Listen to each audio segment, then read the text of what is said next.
Hello everyone and welcome to a Replica Airguns video. My name's Michael K and I've got a whole list of commonly asked questions here I'm going to be going over, so I've got my pen to mark them off. I'm going to try and follow this as quickly as possible. This might end up being a little bit of a long video if I ramble on quite a bit. I'm going to try not to be negative in any way, because sometimes when you get asked questions over and over again, you kind of go, why are you asking me these questions so many times? I've answered them hundreds, thousands of times. So I'll try and be very, try not to get too negative on it here and try and make fun of this a little bit. Anyways, I'm calling this Replica Airguns Most Commonly Asked Questions 2, because I have kind of done this. I have gone over these questions a little bit of a while back. I made a video with some of the same questions on it, but you know what? I've got a lot of new subscribers. Many of you may have never seen that video or gone back and looked at it. Plus, I've got a few extra on here, and maybe, explaining them a second time will help. So let's get right to it. Probably the most common question I get is, can I use plastic airsoft BBs in a BB steel, like a 4.5 millimeter BB steel gun? So BB versus airsoft. If you haven't watched my BB versus airsoft video, check that out. You'll see that there is a physical size difference. So airsoft BBs and steel BBs, so 4.5 millimeter BBs versus 6 millimeter BBs, are different sizes. So no, they don't work in the other gun. Now, I have heard that you can buy 4.5 millimeter plastic BBs, but the problem with that is they're going to be kind of too light. And so the mass versus the size, they're not going to be very effective. And if they make them heavy, because of their small diameter, when they hit something, they might penetrate too much. So they're not the right size to be using in airsoft games or anything like that. So what I'm trying to get at here is, use an airsoft gun with airsoft BBs, use a BB gun with steel BBs, okay? So that's just basically the only answer I'm going to give you on that one. So use the right ammunition for the right gun. You wouldn't use 40 caliber rounds in a 9 millimeter pistol or 9 millimeter rounds in a 45 caliber pistol, right? So you have to use the right ammunition. All right, which gun should I get? Now, that's a really, really common question, and I pretty much completely stopped answering that question. What you need to do is really watch the videos that I've made. Go back, look at the guns. See, I can't answer that for you. I don't know you. Excuse me. I don't know what your preferences are. Do you like revolvers? Do you like semi-autos? Do you like compact guns? Do you like the big guns? Do you like blowback? There's so many things. Are you looking for feet per second over, realism? I don't know, right? There's so many different things, and some people are very brand specific. It's like trying to say, well, Ford's better than Chevy or whatever. You're going to have the Chevy crew, you're going to have the Ford crew. It doesn't mean either gang is right. Everybody has their preference, and you may want to just go with the similar gun that maybe your friends use, because that way, if they're into the same style guns, you're going to have a lot more fun shooting that same style gun with them. So use what you want to use. Obviously, if you like a certain gun, use it, but watch the videos. And if you are going to ask me what gun is best, I would like you to put like a whole list of what you're looking for. Don't just say, what gun's best for me? I don't know you, right? You need to at least, bare minimum, I'm not even going to guarantee that I'm going to answer the question, because I get asked this so many times. It's just too time consuming to try and figure out what gun is right for everybody. But at least have a list of what you want, right? And then if I don't answer it for you, maybe somebody else will answer that question and say, hey, this is what you're looking for. I have a similar gun. This is what I use. It kind of fits your criteria. Check it out, right? All right, so moving on to the next one. Can I use an air gun or blank gun for self-protection or self-defense?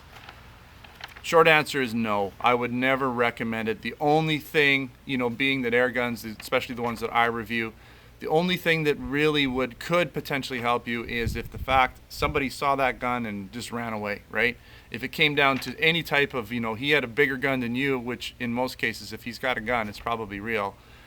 You're going to lose, because what are you going to do then? You're going to shoot him with BBs, and he's shooting 9 millimeter rounds. It's just not a good scenario to be in. It's very, very dangerous. I would recommend a nice bat or axe or pepper spray or something over an air gun. That's just my preference. If you're looking for self-defense, look for something else. If you can get a real gun, if you can, get your license, whatever you need to do in your area to get a real gun. Now here in Canada, we're not allowed to use guns for self-defense, but hey, if someone came into my house and they had a gun and I wanted to use reasonable force to protect myself, I would use reasonable force to protect myself, whatever that might be. So anyways, let's move on to the next one. Can I use my BB gun for pest control? I would say there are very few BB guns, so steel BB guns, that I would recommend for any type of pest control. Really, the only thing that I would recommend would be something like a Draws full auto Blackbird style gun, or Draws BB gun, because they shoot in the area of 500 even plus feet per second, especially with the long barrels and the bulk air. They can get up to 800 feet per second. That's moving pretty quick. Plus the fact that they're full auto, if you miss with the first shot, you're going to get them with the rest. And they're really good for like pest control. Like a lot of people will use them for squirrels, and they have like nut trees and stuff, or whatever, fruit trees, squirrels and things that are eating all their fruit and whatnot. Something like that might be the best alternative. Normally speaking, most BB guns that I review are pistols. Pistols are not going to be the most accurate. Always, I would always suggest a rifle, because accuracy is one of the most important things for pest control. To make a humane shot, you want to get it in the in the chest, lung, heart area, or at least the head, somewhere in there. BB guns, unless you're shooting from 10 feet away, you're probably not going to get in that zone. And most of the time, they're meant for plinking. They just don't have the accuracy and the feet per second performance. I'd look at like a break barrel or some sort of a multi-pump rifle that's shooting a lead pellet at least 500 feet per second plus. Now, if you're shooting larger pests, you want more power, larger pellets. All right, next one. Can I leave CO2 in my air gun? Yes, you can leave CO2 in your air gun. I leave CO2 in my air gun for, as much as a week at a time. If you're going to leave it long term, I would recommend not doing that. Like sometimes it's hard to shoot, say, 100 shots in one sitting, so you might shoot 50 shots and then a few days later shoot the rest. What happens when you leave CO2 in the pistol for, say, months at a time or weeks at a time is the seal becomes permanently, formed by the shape of the CO2. So each CO2, like let's pretend this is the top of the CO2, it's going to push against the seal, and over time it'll permanently deform that seal into the shape of whatever that CO2 has. So you pull that CO2 out. What if you use a different brand, or what if even the same brand, the end is a little bit different? It's just not going to form and seal properly. The seal has been it doesn't have its rubber. It doesn't have its what am I trying to say? It doesn't have the springiness that it normally has, right? It won't, and so you're going to get little leaks, and that's the problem. And then, if you can't find a new seal, then your gun is kind of useless. So that's the reason why, the new seals on the new guns, they're not like the older ones. The older ones were more resilient, and you could leave CO2 in, but the newer guns, over the last 10 years, I'd say don't leave CO2 in them. Why would you want an air gun or blank gun instead of a real gun? Wow, so I get a lot of people, and I don't want to get into a negative battle here, and there's just some people that just don't get air guns, and that's fine. If you don't get the air gun thing, if it's not for you, that's totally cool. And I know it probably is frustrating for you to watch looking for a video on a real gun, and you're getting mostly air guns, because there's so many air gun videos out there. I almost think there's more air guns than real guns out there sometimes, based on the videos, and I understand the frustration, but it's a big industry. And the advantage to air guns and blank guns over real guns is, well, they're usually less expensive. They're great for training. The safety factor is, if you were to make a mistake with an air gun and shoot yourself in the leg or something, a little doctor visit, take the BB out, you're fine, you're back in business. You shoot yourself with a 45 caliber in the leg, and you may never be able to use that leg again. So there's different, there's obviously a lot of different repercussions in using air guns and blank guns and whatnot. They're great for training. A lot of these air guns and blank guns are so realistic, and the actions and everything, mechanical parts, are almost identical. So they make great training weapons. So if you have the real gun and you want something you can shoot in your backyard without scaring everybody away and having the police come to your house, you can shoot the air gun version. A lot of times they have similar single action triggers, blowback, all of that.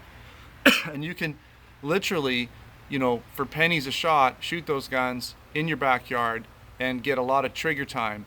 And that trigger time is going to improve your real, shooting skills when you shoot the real 9mm or 40 cal version of that same gun. Especially if you're doing like target acquisition and all that stuff. Great for that. And another reason why a lot of people, can't or will prefer BB guns and blank guns is because, like here in Canada, there's quite a process to getting a license for your restricted firearms license. And so, not everyone wants to go through that, and then you've got to register them and all these things, and and then you can only shoot them at the gun range. You can't go to the bush and shoot them. Restricted firearms, pistols in Canada.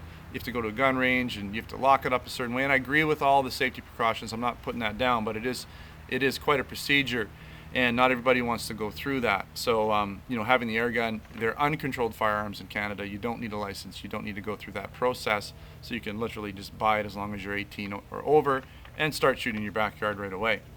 Also, make sure to follow your local city bylaws pertaining to air gun shooting and whatnot. Another question I get is, can you please review this gun? So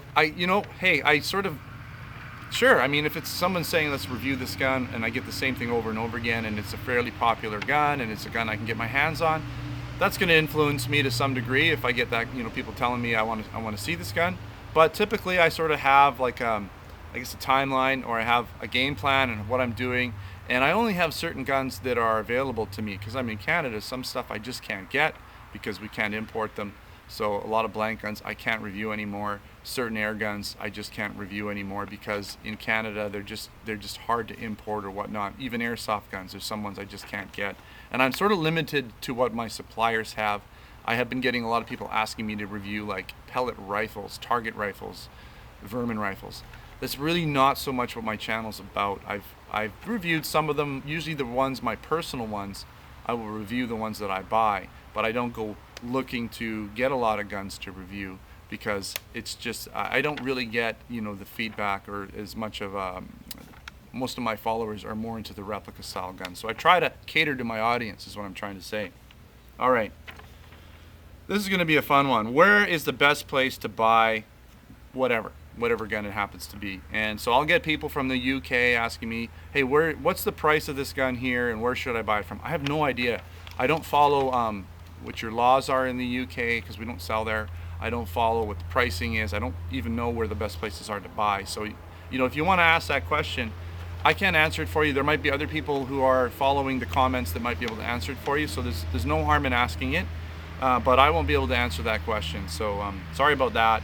The other thing is I'll have people asking me in Canada and the US where to buy guns from, and I'm going to tell you right now, you buy from replicaAirguns.com. That's where you buy from, okay? That said, what I don't want to see happening is I don't want to see people saying, oh, go buy it from such and such, or Walmart, or Canadian Tire, or all these other online places, okay? Because this is my channel, and I've spent a huge amount of time, invested a huge amount of my time. This is my livelihood, right? I don't know if you all know this, but I make about 3 videos a week. I answer, thousands of emails, questions, YouTube. There's a lot of stuff going on in running the store, running the website. It's more than a full-time job. So this is my job. This is my livelihood. This is how I supply money to my family. So, I'm going to obviously want people to buy from me, and I don't want to encourage people to go on other places. I don't have the buying power that a Walmart does. All they do is find the cheapest price they can. They go to the supplier and say, we'll buy, you can sell your product at Walmart, but you're going to have to give it to us for this super cheap price. And then they take that super cheap price, they mark it up whatever %, and they sell it cheaper than everybody. But does Walmart make videos? Do they? If you go to Walmart and you say, I want to buy an air gun that does this, this, and this, they're going to look at you kind of blank face and go, I know where the air guns are. They're over in that aisle, but they won't be able to help you, right? They just sell on price, right? There's a certain amount of value that you get from, the ma and pa store, and I guess that's what I call myself. I'm not a big box or even remotely. So what can I do? I can't give you the cheapest price. I try to be competitive. I try to give you information. That's what Walmart doesn't do. I give you information, I make videos, I answer questions, and I hope that you see value in that over and above price, right? Now, if you think that, okay, spend hours and hours watching my videos, and then you go to buy it, and you think to save $5 or $10 at Walmart, that, you're doing someone a favor. Maybe you're saving a bit of money, but at the end of the game, at the end of the day, if people aren't buying from me, and I'm not making money at this, I can't continue doing this because I can't support for my family. I'll have to find another job. I'll have to do something else. Things are going fine. I'm not complaining, but that's just the way I look at it. I have to make some money at this or I can't keep doing it. And so I want to give you a scenario. I don't want to ramble on too much, but imagine this. If you had spent time and money opening up some sort of shop and you had courses, people would come in and they would, they'd come in, take your course, then you'd answer their questions. and then they're right about to buy whatever that product is that you sell, and then some guy at the back of the room says, hey, oh, go down to this store over here, you'll save $5. Don't buy from him, go buy from this guy and save $10. And you know, if you were that store owner, you'd probably want to go to the back of the store and punch the guy in the face, right? Not that I'm going to do that, but that's how you'd feel, right? You'd feel that way, like, what's this guy doing? You know, I just did a seminar on this product, answered all this guy's questions, and now this guy's telling him to go to that store and buy it from him. It's not a good feeling. So, you know, I can't stop anybody from buying anywhere else. And you know what? That's fine, right? Just don't post on my comments or anywhere like that. Like, don't tell people to go here or go there. I'm just going to delete it. I'm not going to give you a hard time. I'm not going to block you. I'm just, you know, unless you're doing it over and over again and I've given you a warning and said, hey, please don't post about buying other places, and you keep doing it, then I might block you. But usually I'll just remove those comments because I don't need them. They don't help me, and I don't think they really overall help my viewers and my customers, because if nobody buys from me, no more videos, right? That's just the way it is. Okay, next thing. So don't hate on me for that. That's just me talking. All right, can you please sub me? And then this is another sensitive subject. You know, I get that all the time, especially like people that are wanting to build their YouTube channels. And I understand, you know, hey, if Mike subs me, then everyone's going to come here. When it comes to subbing, I really only sub other channels, and I don't even do that many. I only sub other channels that have a lot of value to them. So they've already established themselves. So they've got a lot of videos about something that I think my viewers will want to watch. So I'm trying to say, you know, hey, if you check out my subs, you're going to see stuff that I really, really like. Not some channel from somebody who's, I'm sorry, there's a bug here, who just opened up their channel and they're, you know, they're trying to get people to come, right? I really am looking for, I'm only subbing to people that have already established themselves. And also, this kind of goes hand in hand with this. Can you send me products to review? So I am not a supplier, I'm not a manufacturer, so I don't send people products. Like, I don't go to other people's YouTube channels who do reviews and say, can you send me a gun? Because why would they do that, right? They're already reviewing guns and they're trying to bring in, you know, traffic to their site so that they can promote whatever it is they're promoting. So if I send somebody a gun and they promote it, they might say, oh, go to Replica Airguns, but that's what I do. That's kind of how I get my traffic, is I review stuff, right? And I have to ask people like companies like Umarex, Crossman, all these companies, if they're gonna send me something for free, then I have to be able to show them the value, or the you know, they're giving me something that's costing them money. I have to show them that I can bring more money back to them by doing a video, and that's in terms of how much viewership and traffic. This is how many subscribers I have. This is how many views I'm going to get. And that's a value that they're going to see, a return on their investment. So look at it from that point. If you have a really highly developed channel, you never know, but I tend to not send products to people. That's just not what I do. I'm not a manufacturer, so you're probably better off not asking me to send you stuff. Okay, last one. We're almost done here. I think we're at about 17 minutes now or something like that. What are we at? No, actually that's counting down. So we're I don't even know where we are, but we're probably 10 or 15 minutes into this video. My gun is broken, how do I fix it? Get that a lot. People will just say, oh, it stopped working. My gun isn't working anymore. It won't shoot. I pulled the trigger, nothing happens.